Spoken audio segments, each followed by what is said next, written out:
Continuing our series of Arkham Horror Investigator discussions, let's talk about Tony Morgan. Previously, I've talked about the bottom characters in my tier list. I've talked about the characters I played very recently, and I want to start talking about some characters that are at the very top of the tier list. Someone in the comments said something that's actually really interesting to me that I want to start doing. They said that to veterans who have played with Tony, who have played with all the characters, who have played with Rex, who played with other S tier characters, it's obvious to us why they're broken, but to someone who's newer at the game, it's sort of hard to just look at the character card and be like, oh yeah, that guy is super busted, it's obviously crazy. So I'm gonna break down what to veterans of the game is really intuitively obviously true, but to new players, just how crazy some of these top S tier characters are. And I think there's no better character to start this with than the, in my opinion, uncontested best fighter in the game, Tony Morgan. There are a couple of characters that come close. There are fighters that can kill as effectively as Tony. Hell, there are a couple of fighters that can even kill better than Tony. There are fighters that are as mythos resilient as Tony. I know with 2 in his mythos stats, that might sound like sarcasm, but I assure you it's not. And there are fighters that are more mythos resilient than Tony. There are fighters that can get more clues than a Tony, and I know that that's not a thing fighters have to do, but getting clues makes a fighter better by progressing the game in addition to doing their role. In every respect, there are fighters that are better than Tony. The issue is that there aren't many, and Tony's already incredibly good at everything. And no other character has all of these things simultaneously the way that Tony Morgan does. So let's get into it, let's start talking about it. His stat line is actually somewhere between cracked and surprisingly fair. 2 in both mythos stats, 3 in book, and 5 in fist. 3 in book is largely useless. Tony Morgan is a dedicated fighter. You can make Tonys that use this 3 book. There is no reason to ever play a Tony that's not Fight Tony. However, there are reasons to play a Tony that uses this book just a little, and I'll be showing a little bit of that, though not very much, in this video. The main thing to take note of with the stat line is that 5 in fist isn't just a really good fist number. Rogue as a card pool, the green characters, all have 3 fist. There is no 4 fist Rogue. Tony Morgan is 2 fist above everyone else, and there are a lot of other fighters that are successfully fighting with the Rogue card pool. Plus 2 in fist compared to other fighters is a tremendous step up. There are cards other rogues have access to they can't really use that Tony Morgan can use reliably, Knuckle Duster's chief among them. And we'll talk more about that as we get into his decks, but just know that 5 in fist is incredibly valuable. He's very strong proactively as a fighter. The book is largely irrelevant, and the question is how well can you overcome these mythos stats, and how far can his ability take him? His ability can take him to the moon, it turns out. You may take an additional action during your turn is probably some of the best text to have on any card in the entire game, regardless of what it's about to say. But in this case it says, which can only be used to engage or fight an enemy, you know, our job, the thing we want to do, with 1 or more bounties on it. We'll cover bounties in a second and see how restricted that really is. And his star effect is +2. It doesn't matter what the number is, there's never a star you should fail. And you place 1 bounty on bounty contracts. So again, how restrictive are bounties? Let's go take a look at bounty contracts. And bounty contracts is a permanent. You start with it in play, and it has 6 bounties on it. When an enemy enters play, move 1 to 3 bounties from bounty contracts to that enemy to a maximum of that enemy's health, and after you defeat an enemy with 1 or more bounties on it, move its bounties to your resource pool as resources. This is incredibly strong. Coming back to Tony's ability, where it's you can engage or fight an enemy once per turn with a bounty on it, typically an enemy isn't going to live for more than 1 turn, especially with Tony Morgan on the case. So you can look at bounties as once per turn, up to 6 times, you get an extra resource and an extra fight action for killing a dude. That's really good. It is a finite limited ability. You will get more than 6 usually, to some number of stars. And if you make use of his other signature, the occults, I'll cover that now. His cults are a pair of signature weapons that are backup weapons that he starts with in his deck. They're not incredible weapons. They're 3 cost assets. They have 3 ammo. It has the pointless high roll reaction ability. After you play Tony's 38 long cult, play another Tony's 38 long cult from your hand at no cost. So if you hit both, you can play both, and it's incredibly good. This very rarely happens. You can't really hold weapons until late in the scenario, unless you're playing a very different tons of guns kind of Tony, where eventually you run out of bullets on your guns late in the scenario and you play out both cults. But generally this is just a perfectly fine backup weapon to have. It increases your weapon density in the deck without giving up card slots, and it's good, but it's not exceptional. Spend 1 ammo to fight as the action, you get +1 fist for each bounty on the attacked enemy. So base 5 is still not terrible. If you're using these, you're probably putting a bounty on the guy. The attack deals +1 damage, and the important part, if this attack defeats an enemy with 1 or more bounties on it, place 1 bounty on bounty contract. So essentially this will refund any bounties you're getting when you're using this gun. So coming back to bounty contracts, the original thing we were judging when we were talking about how restrictive are bounties, the answer is not very. In the worst case scenario, you never get the guns, you use all your bounty contracts. What does it mean? You should never place more than one bounty on a guy, basically.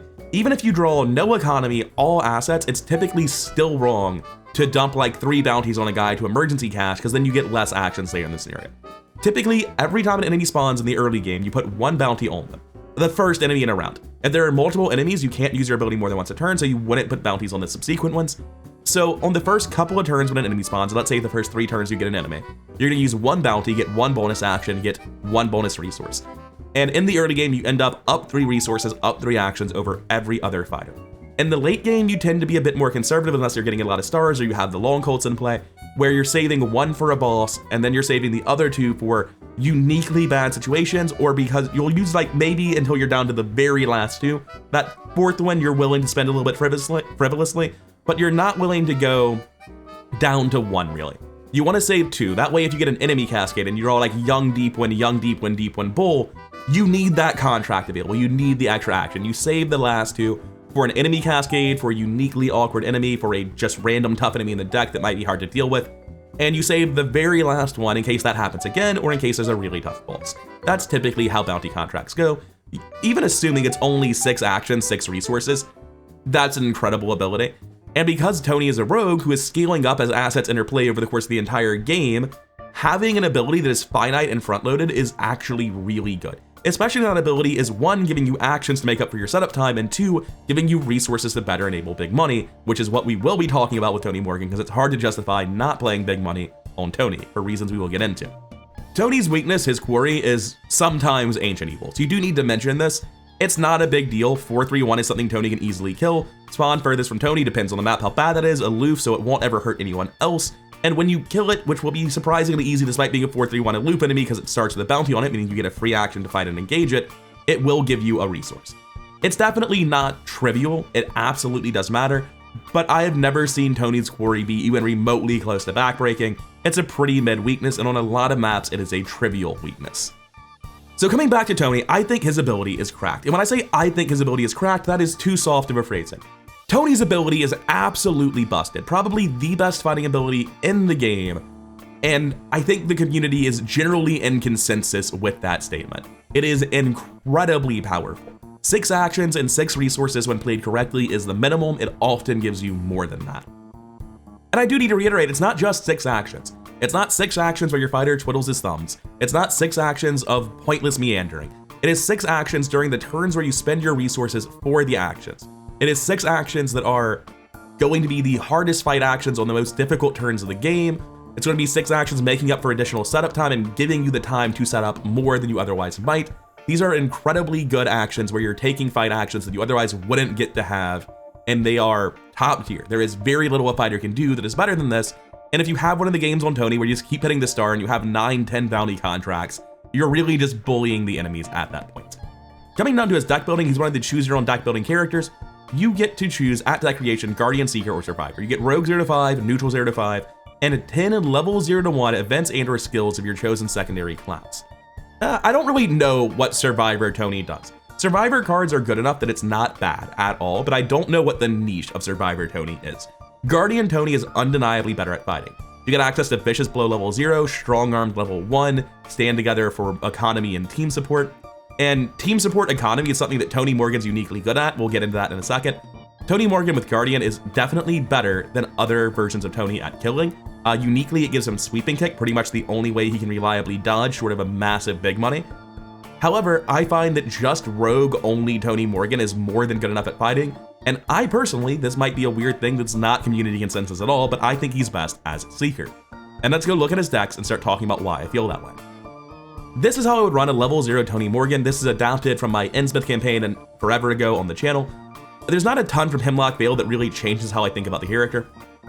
We are doing the standard rogue thing, in the thick of it, Karen's Obel Easy Mark. Easy Mark is the best economy card in the game. It is almost no experience. 1 experience for 3 cards is incredibly good. It's gain 2 resources and draw a card, which is better than emergency cash by far. I would rate that as about the same as gain 4 resources. And the ability that you can just play several at once if you hit them is absolutely cracked. In pretty much every rogue, I have to find a reason not to take Karen's Obol and Easy Mark off my In the Thick of It. And even when I find that reason, it typically removes Karen's Obol and the Easy Mark will stick around in the deck. The reason I value Seeker so much for Tony Morgan is you will be playing a big money deck. This 2 and 2 in your defensive stats is very hard to deal with unless you are specifically using Well Connected. You can run You Handle this one, you can run Savant, but Savant's only a +3 getting you to 5, You Handle this one's only 2 copies. Well Connected says if you have 20 resources, you will have 6 in every Mythos stat. You will never be at a bad Mythos check. And Tony Morgan has the economy to get to that. Additionally, you get a lot of economy from Seeker. Crack the Case is economy, very, very good economy. Deep Knowledge is draw, and if your deck is filled with economy cards, that means Deep Knowledge is pseudo-economy. Shortcut is free. Shortcut's just very, very good, and something that's not obvious about your secondary class in economy is that if your secondary class adds a resource cost to your deck, it's negative economy. Not a single one of these Seeker cards cost anything. Now I do want to mention you can actually do a lot of clue finding power in this deck. The way I think this is at its strongest is when you're using this Crack the Case and Faustian Bargain to either get your Well Connected online, or if you've missed Well Connected, help solve your teammates' economy problems, right? If you get up to like 15 resources and give out 4 of your own resources to your teammates to help them skip 4 resource actions, that's really valuable. I think that's the best thing you can do with your excess economy in Tony, but you could also do stuff like, instead of trying to help your teammates, running Intel Report to get clues from a location without taking a test. I'm running Overpower, and we'll get into why in a second, but you could run Deduction here with the intention of committing it to your Seeker. That's one of the coolest things fighters can do when they have access to Deduction, is they're bodyguarding the Seeker anyway. If you're palling around with them, you can just commit Deduction to their test, and it's one of the most reliable ways for a fighter to get a clue in the entire game. So I've talked about Seeker, let's get into why the deck's so strong. Tony's Long Colts are pretty much going to kill 3 enemies in Scenario 1. The Mauser C96 has the ability to jam, which really sucks for every other rogue, but as a Tony swinging at 6, it's probably not going to jam. It might, thank God you have a second hand slot because even in Tony it's a fear, but the Mauser C96 is a very, very good gun with a ton of ammo, and it's very solid in Scenario 1. Speaking of, at 5 base fist, when you find rats, when you find acolytes, you don't actually need to use ammo on these guns on them. You can just punch them, you'll be fine. And that's where we get into the one weakness of Tony Morgan. Everything I'm talking about, you punch a rat, you use ammo, which is a limited resource, you can find yourself in a situation where you're trying to kill a Deep Wind Bull with a Knuckle Duster. And Knuckle Duster is uniquely good in Tony. He's got 5 fists. Swinging at base 5 is kinda scary still when it gives the enemy retaliate. Because again, if you're using this on a boss enemy or just a threatening enemy like a Deep Wind Bull, you can find yourself terrified. The one way for Tony to be bad is in Scenario 1, Knuckle Duster might just kill you if you're really unlucky. Typically, you can play around that, you can avoid that, but the fear is always there. And now that we've talked about Knuckle Duster a little bit, that's why Overpower's in the deck. That's why Quick Thinking's in the deck. These cards won't be making the final cut to the deck, but every skill you can commit is really valuable at a point in time where you are to some degree reliant on Knuckle Duster. Additionally, this 2/2 and Mythos stats, we're not just running You Handle this one to dodge the test and Well Connected to pass it later. One of the things that makes rogues uniquely good at mitigating the Mythos is the Lonnie Ritter Heavy Furs combo. When I say rogues, I mean specifically fighting rogues. Heavy Furs is a 2 meat soak body asset. In reaction, after you reveal anything other than an auto fail during a skill test, you can deal 1 damage to Heavy Furs to cancel that token, return it to the bag, reveal a new token. This is just generally good. This allows you to attack with Knuckle Dusters with Quick Thinking, up 6-4, and if you miss, okay, I'm gonna re-roll that. And you don't wanna do that. You don't wanna be up to relying on Heavy Furs, but the fact you have the option is nice. Where it becomes incredibly good is with Lonnie Ritter. Lonnie Ritter gives you +1 fist. This Deep Knowledge is really important. You need to find Lonnie Ritter. You wanna be at 6 if you're using a Knuckle Duster. But additionally, she's not just a fist pump. She has 2 health, 3 sanity, and exhaust Lonnie Ritter and spend 1 resource. Choose an item asset controlled by an investigator at your location, heal 1 damage from that asset and 1 horror from Lonnie. Heavy Furs is an item asset, an item I can voluntarily put damage on even if I've never taken damage. Meaning I can always use Lonnie to heal sanity, and if I'm taking the damage naturally, I can just heal that instead of hurting myself to heal sanity. Lonnie plus Heavy Furs, or any health soak asset really, gives you an infinite soak combo where every turn you can spend a resource to heal 1/1, and in a big money deck that is just gaining money for Well Connected anyway, this is incredible. Between Lonnie Ritter, Heavy Furs, and Well Connected, rogue fighters can play a big money deck that after they've set up just doesn't really care about the Mythos phase. It's not going to do anything that affects you. In scenario 1, this is at its least true, because in scenario 1, your draw is at its worst, your economy is at its worst, and you get the least additional benefits beyond the basic well-connected out of big money. But it is still valuable Mythos resilience even in scenario 1, and it becomes incredibly good later on. It's why I gravitate away from stuff like Intel Report, is because I value Mythos resistance more. I value consistency, and Mythos resilience is a form of consistency. Moving up to a more mid-game deck, we're looking at 37 experience, which with Karen's Obol is about the midpoint of most campaigns, maybe a little bit past it. This is a final deck. We'll talk about what's core, what's not in a second. First of all, you'll notice I'm running adaptable. This isn't because it's incredibly important to slot in this deduction. I like the deduction. You can run a ton of cards over this deduction. The reason I'm running adaptable deduction is just as proof of concept. Pretty much in every rogue, if you can't find a use for adaptable, it's a skill issue. Every single rogue in every single campaign, there is something where adaptable makes your deck better. Maybe you slot in Find Clothes for the second scenario of Carcosa. Something somewhere, it's going to be good. Maybe there are cards that are in your level 0 deck, like Overpower, that don't make it to your final deck, and swapping them out for a different card in the final version is better, and that's easily worth 1 experience. Adaptable always makes a deck better. Now, let's get into the main stuff here. Underworld Market is incredibly good. Let's scroll down just a little bit so it actually shows up on the screen.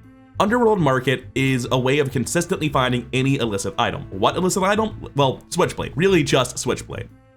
You can play any Tony Morgan you want. Every version of Tony Morgan that fights is a good character. The reason I always gravitate towards Switchblade is because Switchblade plus Underworld Market is the cheapest and most consistent weapon available to Tony. That means I'm always going to have something that does my job, and it costs the least amount of economy, most rapidly enabling big money. Now, there are counterpoints to this. There are other things that have higher top ends. I don't think it's necessary. Again, Tony's really good at fighting. You make a deck that fights better than this, but once you have Switchblade level 2 in Tony Morgan's hands, he typically kills everything, and anything beyond that's unnecessary, but we're still going notably beyond that. As for the rest of the deck, you keep the Knuckle Dusters in the deck. You need filler. Being able to buy a Knuckle Duster and just have it sit in your hand is valuable. You can commit it for a fist rarely. It makes it more likely to discard you things you don't care about. But most importantly, if you see Knuckle Duster against nothing on your first flip of the Underworld Market, you just buy the Knuckle Duster. You're not happy about it, but very frequently you'll find yourself in a situation where you have to play the Knuckle Duster because you haven't had Switchblade yet. It doesn't happen every game, but it's still worth having more weapons in your deck, even if you don't want to settle for Knuckle Duster. Additionally, having played it, it will be fodder for Crypt Shield later on once you get the Switchblade in play. In terms of additional fighting power, Haste in Tony Morgan is one of the strongest fight cards in the game. Haste just says if you do the same action twice, take it a third time. And when you're stabbing at 7 with the Switchblade, very frequently you're stabbing a 5 health enemy and you just need 3 actions. But more importantly, sometimes he's got 4 health, or you just miss and you stab him again and he's not dead. He's taken 1 or 2 or 3 damage. He has slightly more than that because Switchblade deals very variable damage even at 7 fists. And Haste with the Switchblade just lets you stab so many times that it really doesn't matter if you're hitting for 1 or 2, and we can get our number much higher than 7. We're not settling for 7. It goes up to 8 with Lonnie Ritter, and then we start talking about the Black Fan and the critical mass of big money cards that makes you gravitate towards big money and rogues. Once you're sitting on 20 resources, we were already talking about this at level 1, where getting +4 on a well-connected makes you safe to the Mythos.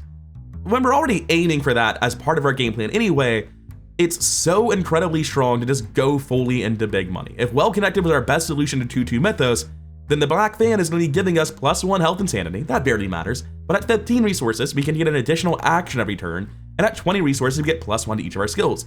So we're at 3 base actions. Tony gives us a 4th, the Haste gives us a 5th, and the Black Fan gives us a 6th. You can take more than this. You can run a Leo DeLuca with the Charisma. You can run lots of things that give additional actions in Rogue. I think 6 is plenty. That's the cutoff for me. I'm not adding more than that. And lastly, for our last stat boost in the critical mass of big money, it's Gias. We don't really commit skills. Savant is committed during the Mythos phase. It's not committed during our turn. And Deduction is committed to someone else's turn. It's not during our turn either. So you can say, Gias, I'm not going to commit cards. And that gets you +1 to everything, making you more likely to pass these Mythos tests, making you more likely to deal the full 2 damage on Switchblade. And here's the weird thing that we've accidentally done here. Gias is +1 to book. The Black Fan is +1 to book. We just said we have a 5 action turn without Tony's ability at 5 book.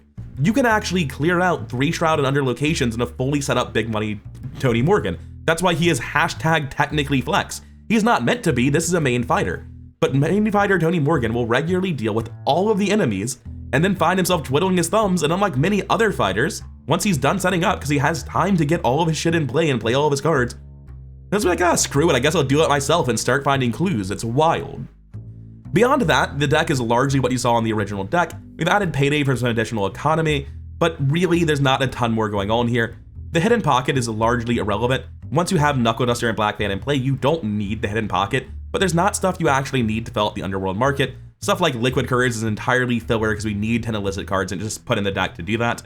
Hidden pocket can allow you to, for instance, keep this Knuckle Duster in play as Crypt Chill fodder, but generally speaking, it's very, very rare that this is the case I actually buy it. The one genuinely notable card in the underworld market is Embezzled Treasure. In any big money deck, underworld market's already a consideration. We already need it for Switchblade. Embezzled Treasure lets you reliably draw it out of underworld market at the end of the deck, or end of the game rather, so that you don't have to draw it early on and break your hand. Being an underworld market mitigates the downside of Embezzled Treasure being useless when you draw it, because you only draw it later when you need it anyway, and then you convert your excess resources at the end of a scenario into excess resources, or sorry, desperately needed resources at the start of a scenario.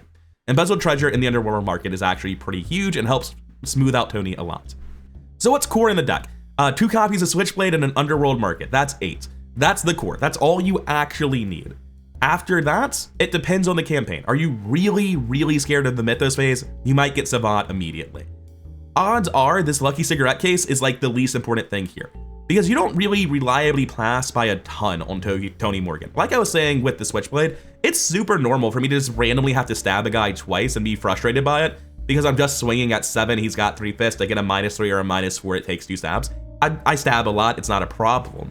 But the point is that Lucky Cigarette Case 3 is actually a super minor bells and whistle upgrade. You could easily justify just running Lucky Cigarette Case 0 and never upgrading this in this deck.